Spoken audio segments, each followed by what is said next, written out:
O te whaawhenua I atu lau whaafonga anga I le nei tai au ma lo le soifua manuia, usimea le whaafonga o tala o le nei tai au.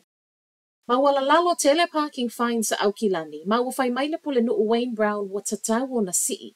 O le tawo whaasalanga o lo iai le taimine e tusa ma le Land Transport Regulations a favor se lau iwas fulwiva. E tusa lea ma le se fulu lua tā la ma I whaamomonga, e tusa ma le wha se fulu miliona nga I le 5 miliona I le tausanga tupe maua, o lo o sau mai ai. I le sila Brown e le fetau I o le tai tutusa lava ma le tawo whaasalanga o lo o tutongi e tangata koa. Peitai, e le tutusa le telo ta avale, ma le pisi o koa whaatusa ia au kilani. Ma ele ngatai wa mana ole pule nu e si I le tawo whaasalanga, ai ia tu uatu le Auckland Council le malo si anga I mawhai aiona ia whaiele wha ai ungo fines. Po o whaasalanga tupe nei. Wa whai mai Emma Brown e te tauona ta I se lauta la whaatusa ia au se tālia. E se mai whaasalanga e tutongi mō pākanga se sea avata avale. Ua whaatalo sanga ina fo e pule nu le te tauona wha au popo ma le whaasalanga tupe o lo o tutongi e tangata e paka se se. I Mobility Park e au noa ma se pe mita. Whai mai le pule nuu, e le ai masona langona alo whai tangata nei e paka se se ala tu ta avale. Te ia le to o tele o tangata e umia credit card si le whaai unga le vaiaso I le tele o tupe o to e sea. Ma e whaape e mafua I nisi o whaale tonu tau te konolosi. E le tasi se whale tupe na a fia iana pa anga le whaale tonu le nei. Le e whaape o to e tutongi wha a fia le peimeni e tasi. Ma na tupu lea I le po o le aso wharaile. I se tasi o pa anga le BNC de si lia ma le wha a wha se lau tolu se fulu o na to e sea. Le se fulu fitu tā la luas fulu 5 sene. O lana whai ngā malanga nā lua I le uba. Tusa lea ma le fitu afe 5 se lau luas fulu valu tā la mo na tupu. Ta ua mai ai le One News. Tusa ma le ono afe pa anga le BNC na a fia ai. A o le Kiwi Bank e tusa ma le 5 se lau. Ma o lea na a fia I mafuafuanga ale to tele I le aso to nai. O se tasi o pa anga I le ofina ngalo I whaailoa I whaape tusa ma le se fulu afe tā lana ave e sia me lana account. E le o whaailoa ina le ngole third party. E ngā wha mai tū tau te konolosi nei. Ai mai whale tupe wa wha amauti no mai. E le third party o lo o ngā lulue e tue whaale leia.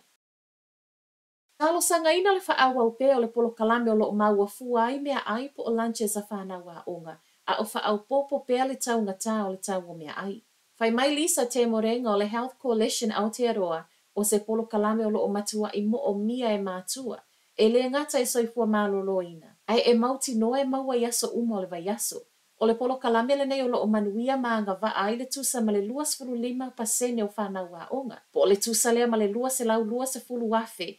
Whanau ma I mole mau le to tele o lo o tali le leia e mātua le nei wha ama a venga. O le paketi le malona whaelo mai le masina ta aluai, o lo o aluai le isi tolu se lau 2.5 miliona. E whaawa wai le polo kalame sa ia uma le 2.5.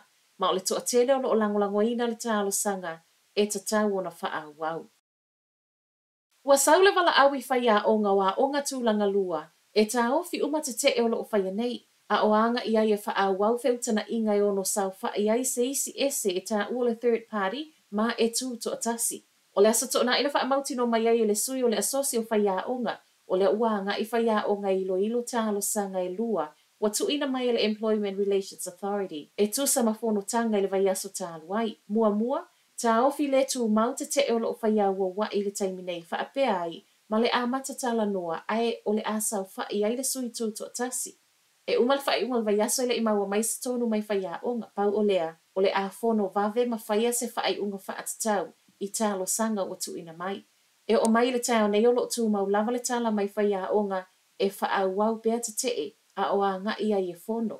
Ai mai le matanga luenga wa onga, o lo o malie ato atoa I manatu e lua wa au mai le Employment Relations Authority, ma ua ia tali tonu foi, o le sau whai ai o le sui tū to atasi I to tono o whiutana inga o lo whai nei, o le awhi soa soani lea I le sa I lingo se tali o le whaafita uli.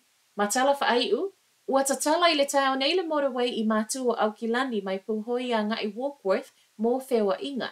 O le palemia Chris Hipkins, le ana ia tatala alua ia ina I le aso wharaile le mai ai, o le se fulu valu masina na whaatu ai ai. O le motorway le nei o le whaupoponga fau I le State Highway tasi, ma e tusa ma le tolu se fulu 5 afe ta avale e whao ngaina. I to tonu o le aso e tasi. Se fulu valu tesi 5 kilomita le umi o le motorway, ma na fausia I whainga whaapa anga le waka kotahi, ma le Northern Express Group. O Telephone Ala Radio Samoa, manuia le tae au.